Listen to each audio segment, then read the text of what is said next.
Doctor ortho Ayurvedic oil और capsule, अब दर्द भी घुटने टेकेगा। पीएम मोदी के गुजरात दौरे का दूसरा दिन, गांधीनगर में किया रोड शो। भुज में कहा, पाकिस्तान के लिए टेररिज्म ही टूरिज्म।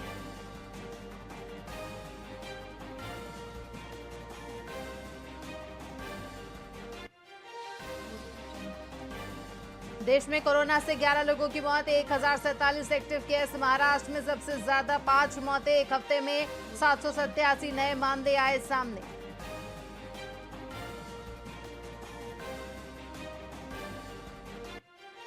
नीट में कम स्कोर पर भी मिलेंगे मेडिकल ऑप्शन, फिजियोथेरेपी, रेडियोलॉजी और लैब टेक्नोलॉजी के मौके।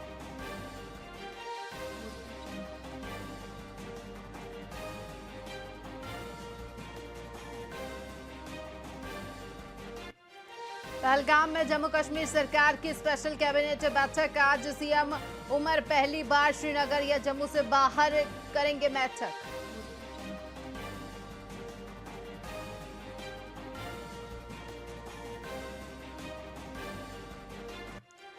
पाकिस्तानी बाजार में घूमती दिखी ज्योति मल्होत्रा, AK-47 लिए गार्ड्स के साथ वीडियो में आई सामने। कोर्ट ने 14 दिन की न्यायिक हिरासत पर भेजा।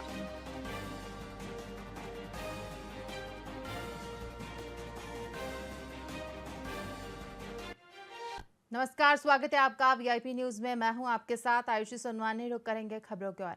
देश की सबसे बड़ी विद्युत उत्पादक कंपनी एनटीपीसी के एग्जीक्यूटिव ने 16 मई को जारी किया गया परिपत्र 976 के खिलाफ एकजुट होकर मुखर विरोध शुरू कर दिया है। कर्मचारियों को अपनी पदोन्नति आदेश का इंतजार था, जिसे 1 अप्रैल को जारी करने की योजना थी, लेकिन इस नए परिपत्र के तहत पदोन्नति की पात्रता अवधि को 1 साल के लिए बढ़ा दिया गया है, जिससे कर्मियों में काफी रोष देखने को मिल रहा है। एनटीपीसी कार्यपालकों की राष्ट्रीय इकाई नेफी ने सभी कार्यपालकों से इस परिपत्र का विरोध करने की अपील की है और प्रबंधन को इसे वापस लेने के लिए ज्ञापन भी सौंपा गया है। एनटीपीसी सिपत के कार्यपालक 16 मई से काली पट्टी लगाकर और शाम के समय गेट मीटिंग में एकत्रित होकर नारेबाजी कर अपना विरोध प्रकट कर रहे हैं।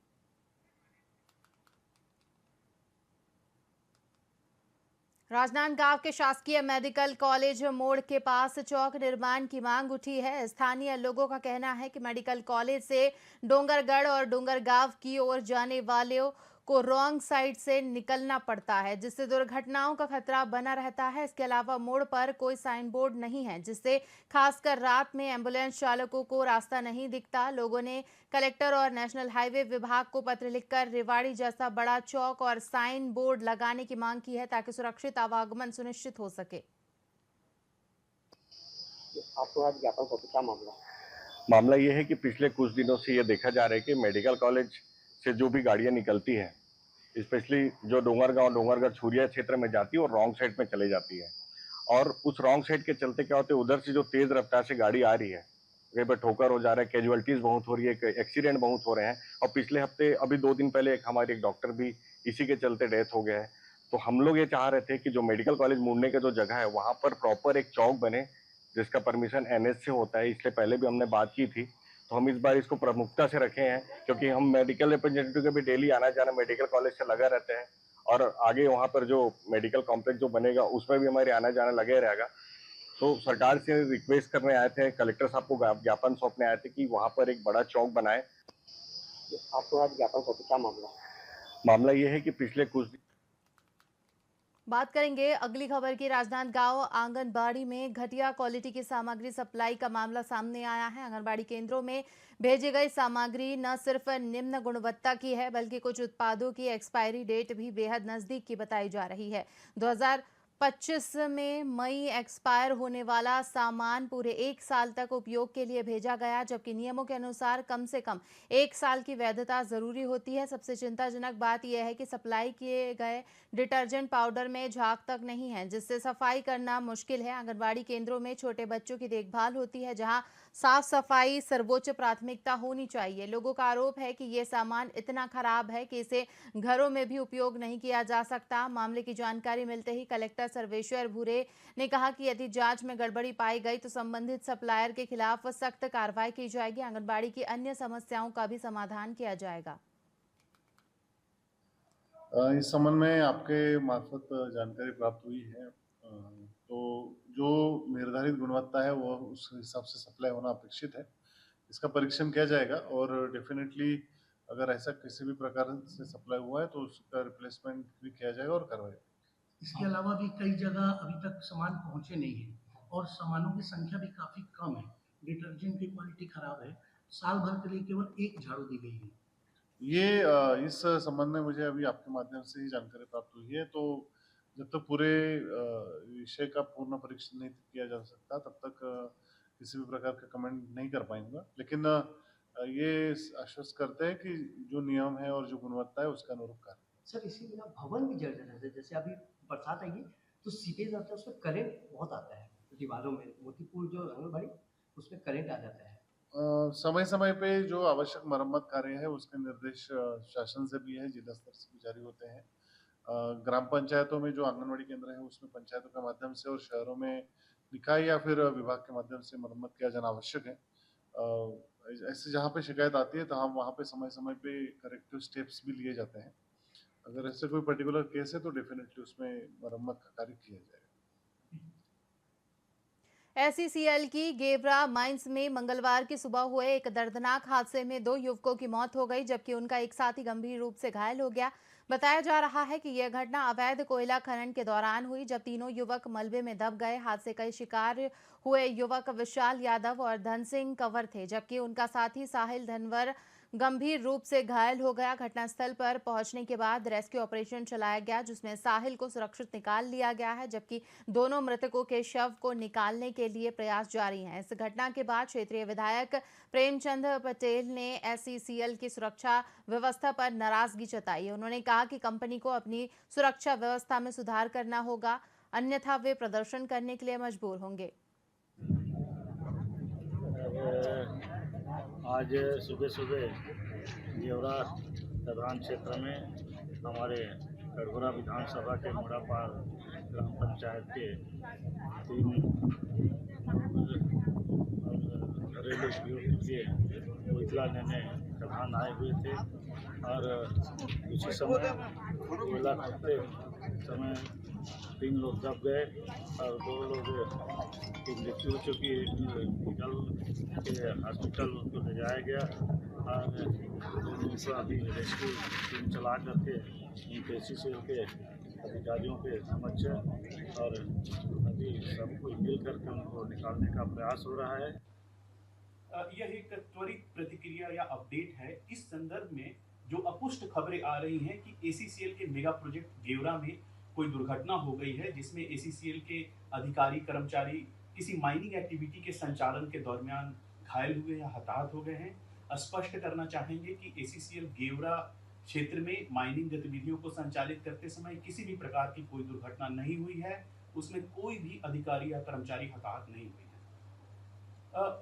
नाउ यह बताना चाहेंगे कि आज सुबह स्थानीय जो दीपका पुलिस के जरिए यह सूचना मिली है कि जो गेवरा और दीपका एरिया की माइन बाउंड्री है वहाँ कुछ कोयला रहता है और यह संभावित है कि उस कोयले को निकालने के दरमियान कुछ लोग जो वहाँ पे थे वो हताहत हुए हैं।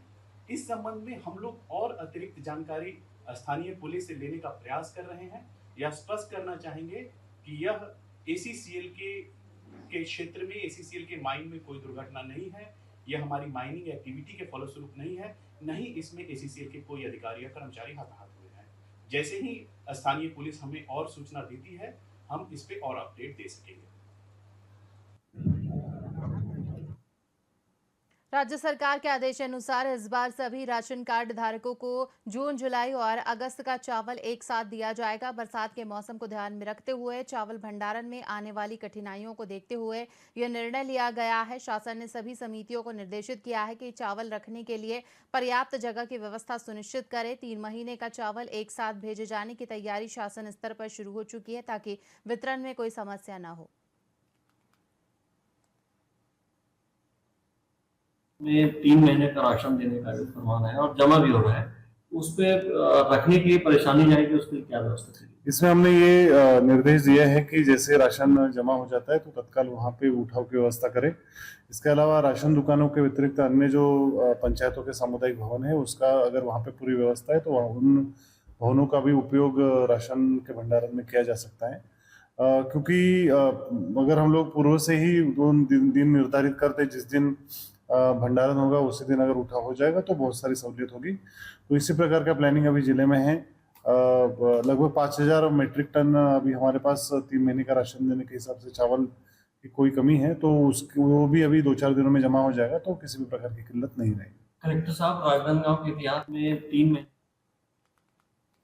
बात करेंगे अगली खबर की। शनि जन्म उत्सव के पूर्व दिवस पर रानी सागर स्थित शनि धाम में दीप प्रज्वलन कार्यक्रम भव्य रूप से आयोजित किया गया। कार्यक्रम के मुख्य अतिथि महापौर मधुसूदन यादव रहे, जबकि विशिष्ट अतिथि सुरेश लाल थे। संयोजक राकेश ठाकुर के नेतृत्व में आयोजित इस बैठक में बड़ी संख्या में श्रद्धालुओं और स्थानीय नागरिकों ने भाग लिया। इस 2 दिवसीय कार्यक्रम के पहले दिन शनि धाम में विधि विधान से पूजा अर्चना भी की गई और ऑपरेशन सिंदूर की सफलता को समर्पित करते हुए रानी सागर के चारों ओर लगभग 1 लाख दीप जलाए गए। कार्यक्रम के दूसरे दिन शनि महोत्सव विधिवत रूप से मनाया गया और शाम को भव्य महाप्रसाद का वितरण भी किया जाएगा, जिसमें आम जनता सहित जनप्रतिनिधि शामिल होंगे। कल शनि जयंती है और आज यहाँ पर एक विशाल दीपोत्सव का आयोजन किया गया। मैं आयोजकों को अपनी ओर से बहुत बहुत धन्यवाद देता हूँ।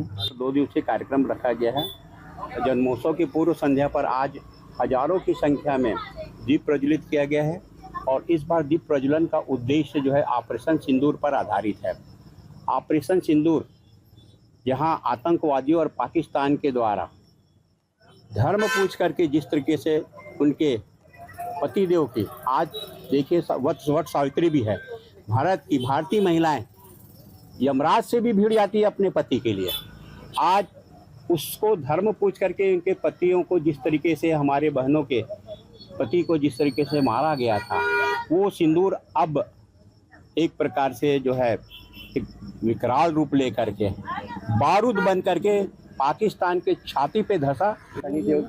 आज धर्म, संस्कृति, अध्यात्म इसका संगम शनि महोत्सव के आज के इस अवसर पर हम महसूस करते हैं। लेकिन आज इसके साथ ही एक असाधारण बात यह है कि ऑपरेशन सिंदूर को ये कार्यक्रम समर्पित किया गया है।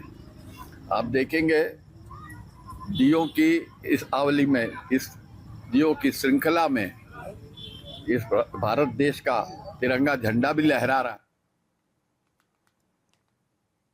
ऑपरेशन सिंदूर के पहले देश भर में सिविल डिफेंस को लेकर मॉक ड्रिल का आयोजन किया गया था। इसी कड़ी में आम नागरिकों को आपदा प्रबंधन के प्रति जागरूक करने और उन्हें प्रशिक्षित करने के उद्देश्य से दुर्ग के BIT सभागार में सिविल डिफेंस प्रशिक्षण कार्यशाला आयोजित की गई। इस कार्यशाला में NCC कैडेट्स के साथ साथ 200 से अधिक अधिकारी और कर्मचारी शामिल हुए। कार्यशाला में NDRF और SDRF के विशेषज्ञों ने आपदा के समय जान माल की सुरक्षा, त्वरित प्रतिक्रिया और आत्मरक्षा के उपाय की जानकारी दी।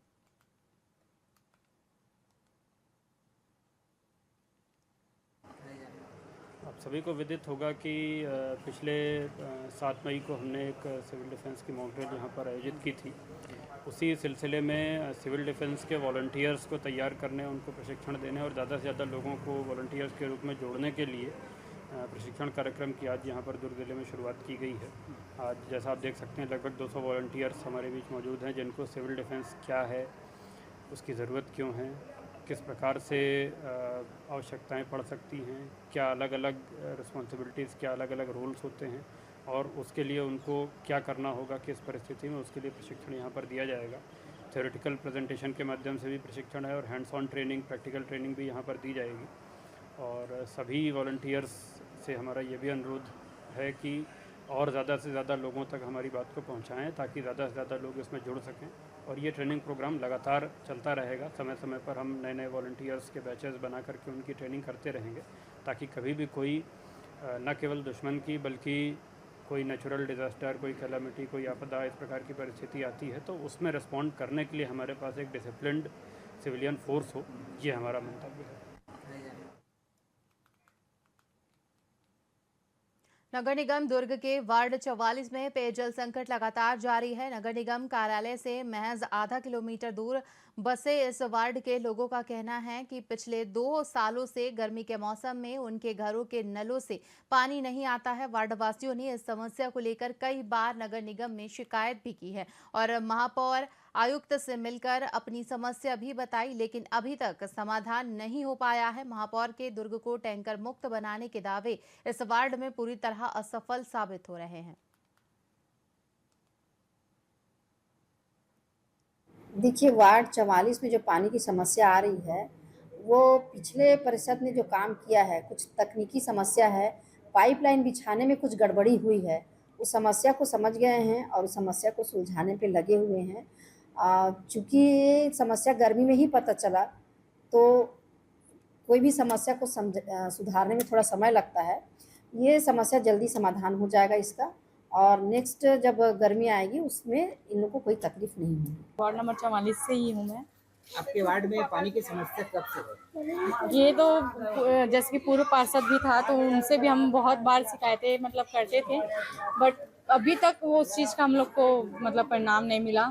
हम लोग हमेशा हमारे मम्मी लोग अपना काम को बंद करके सब जाते गए, फिर भी कुछ नहीं हो रहा है। काम धाम छोड़ के पानी में लगे रहते हैं, टाइम बर्बाद होते हैं और काम में जा नहीं पा रहे हैं, और पानी बिल्कुल नहीं आया। शाम सुबह दोनों टाइम नहीं आ रहा है। देखिए, वार्ड 44 में जो पानी की समस्या आ रही है,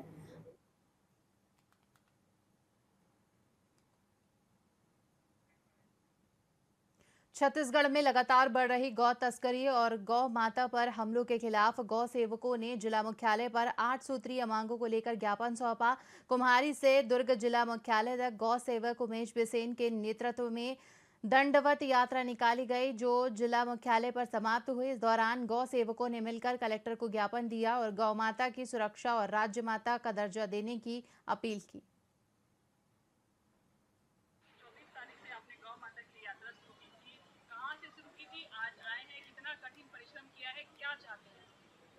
हमने दंडवत यात्रा 24 तारीख सुबह 7 बजे चालू करी। उद्देश्य था गौ माता को राजमाता और राष्ट्रमाता बनाए। दूसरा उद्देश्य ये है कि इस प्रदेश के अंदर में गौवंश जो बाजार तस्करी के बड़े केंद्र बने हुए हैं। तीसरा उद्देश्य ये है कि वेटनरी विभाग जो है सरकार का वो आईसीयू में एक्चुअली उस विभाग को आईसीयू से निकाल के सरकार उस प्रत्येक जिले में भर्ती अस्पताल बनाए और वेटनरी से सुव्यवस्थित रूप से काम करवाए, क्योंकि वेटनरी विभाग पूरे प्रदेश के अंदर में रायपुर छोड़ दे कहीं पे भी काम नहीं कर रहा है सर। हमने कुम्हारी टोल नाके से शुरू की थी और दुर्ग आज कलेक्टर ऑफिस में समाप्त हुई है। दंडवत यात्रा थी और प्रदेश के अंदर जो तस्करी बहुत युद्ध स्तर पे हो रही है, कैसे भी करके बंद हो, चाहे सरकार के माध्यम से हो या जनमानस के माध्यम से, और जनता को जागरूक करने की दंडवत यात्रा की। जी बताएंगे गौ माता की रक्षा के लिए इतनी बड़ी यात्रा शुरू की, क्या कहना चाहिए?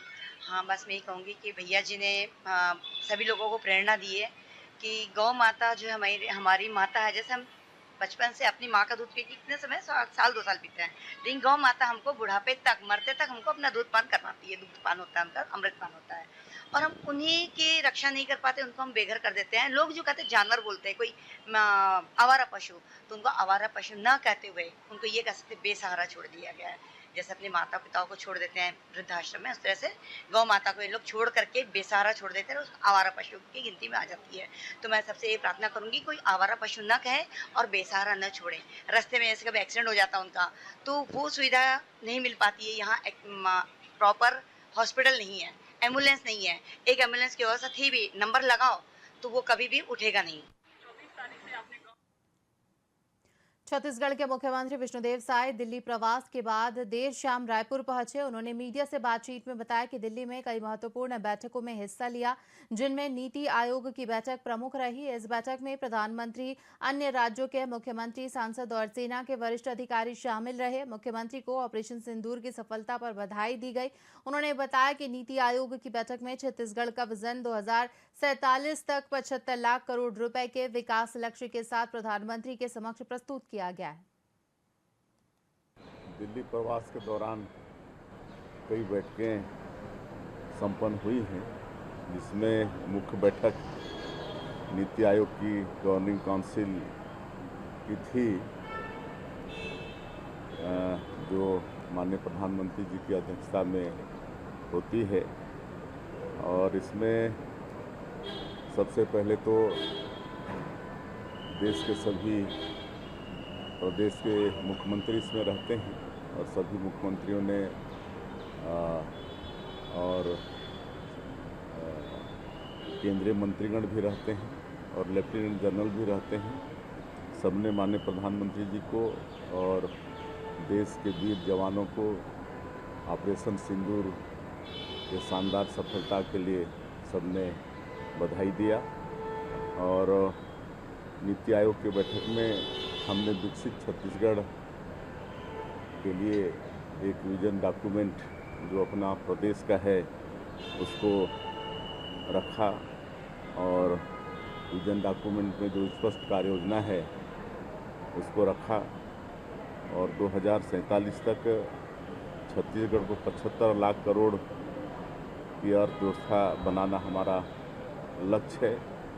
और इसमें 3T मॉडल टेक्नोलॉजी, ट्रांसपेरेंसी और ट्रांसफॉर्मेशन ये तीनों को आधार मानते हुए आने वाले समय में छत्तीसगढ़ की मजबूत नींव रखने का काम करेंगे।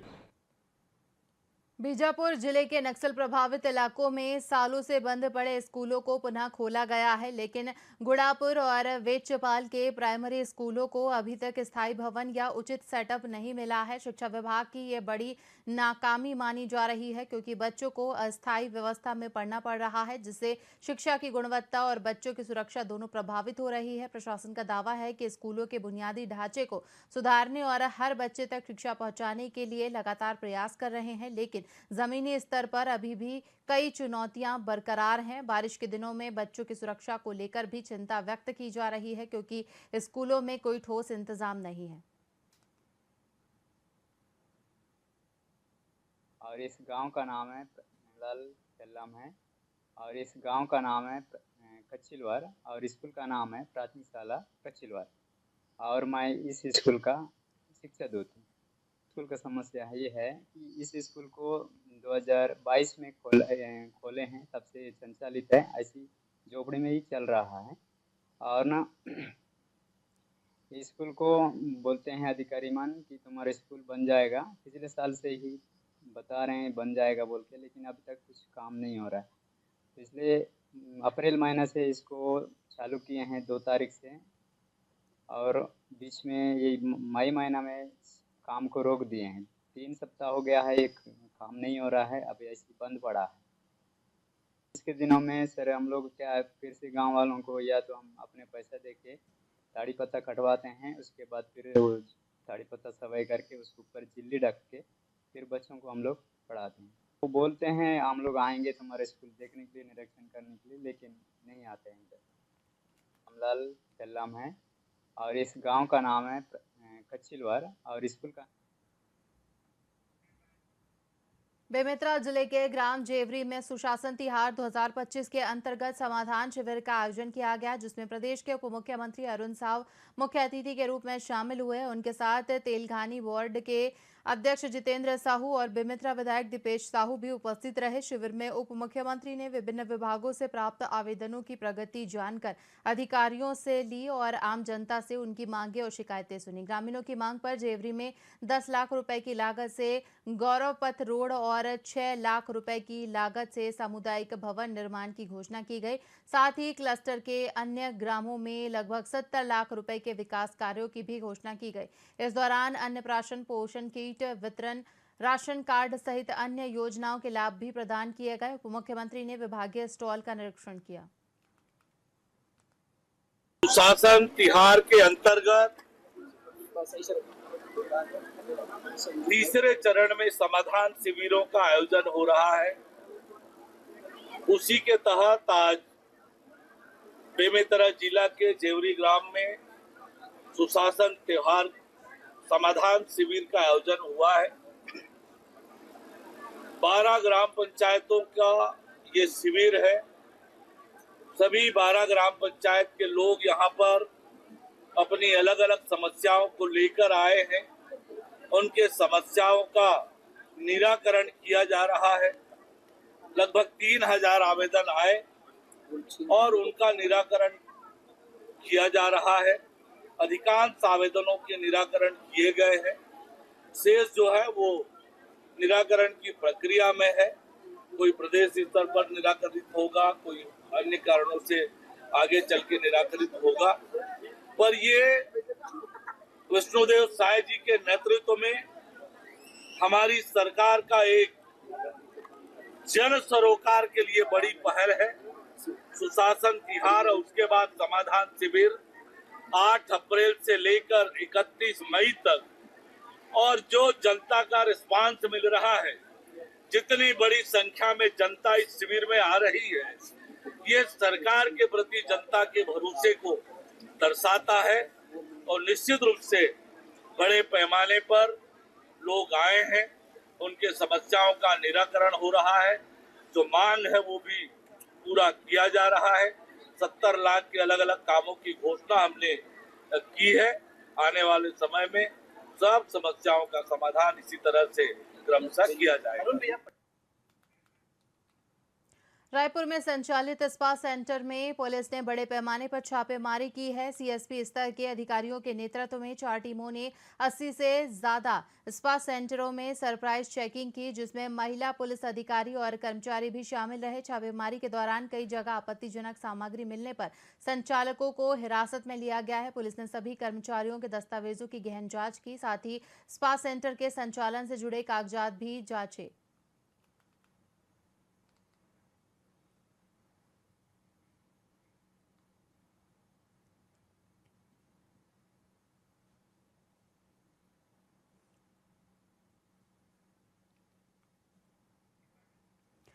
खबर रायपुर से सामने आ रही है, जहां पर रायपुर के कई स्पा सेंटर पर पुलिस ने छापा मारा है। इस दौरान 80 से ज्यादा सेंटरों में सरप्राइज चेकिंग की गई, जिसमें कई स्पा सेंटर में आपत्तिजनक सामान भी बरामद किया गया है।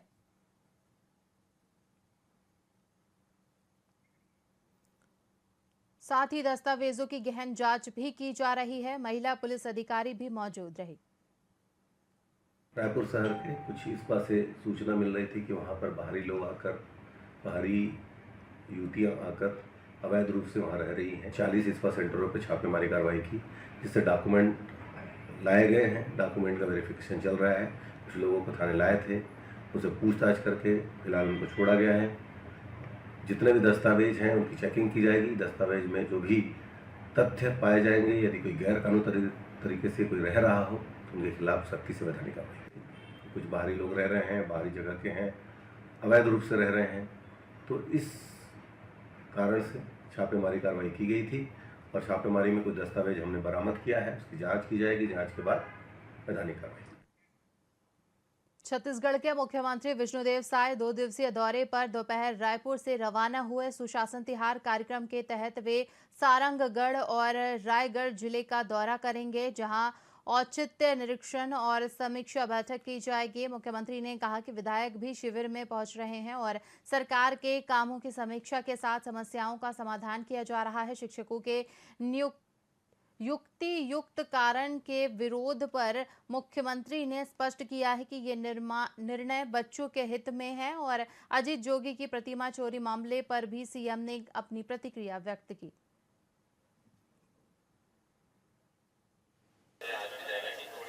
आज भी सुशासन तिहार के अंतर्गत 2 जिलों का प्रवास है।